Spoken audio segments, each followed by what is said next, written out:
মেয়েটি তার মায়ের ছবি বুকে নিয়ে বসে কান্না করার সময় তার সৎমা সেখানে আসে আর বলে যে এত কান্না করার কিছু নাই, আসো রাতের খাবার খাও। এতে সে রেগে গিয়ে সেখান থেকে উঠে যায়। খাবার খেতে বসে তার শরীর নিয়ে বাজে মন্তব্য করে বলে অল্প করে খাওয়া দাওয়া করবে, এমনিতে অনেক মোটা হয়ে যাচ্ছ।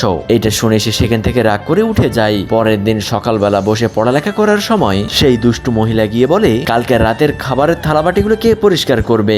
সময়ের কাজ সময় মতো করতে না পারলে এই বাড়িতে থাকার কোনো প্রয়োজন নেই। এইটা শুনে মেয়েটি গিয়ে গতকাল রাতের থালা বাসনগুলো পরিষ্কার করে, এরপর তাকে দিয়ে বাড়ির সকল নোংরা কাপড়গুলো পরিষ্কার করতে বলে। পরের দিন রেস্টুরেন্টে কাজ করতে গিয়ে সেইখানে সকল কাজ দ্রুত না করার কারণে গালে এক চড় মারে। এইভাবে প্রতিনিয়তই তার সঙ্গে খারাপ ব্যবহার চলতেই থাকে। এরপর সে রাত দিন জেগে অনেক পড়াশোনা করে হঠাৎ সেদিন কলেজে গিয়ে শুনে তাদের রেজাল্ট দিয়েছে। এরপর বন্ধুরা যাওয়াই সেটিকে দেখে রাখে এই সুন্দর ছবিটিকে ভালোবেসে ভিডিওতে একটা লাইক দিয়ে চ্যানেলকে অবশ্যই সাবস্ক্রাইব করবে। আর ক্লাস 5-এ কার রোল কত ছিল মনে থাকলে কমেন্ট করবে। এরপর সে বাসায় এসে তার রেজাল্ট শিট চেক করে দেখে সে কলেজে ফার্স্ট হয়েছে আর তাৎক্ষণিক সে বাড়ি ছেড়ে যাওয়ার সিদ্ধান্ত নেয়। এমন সময়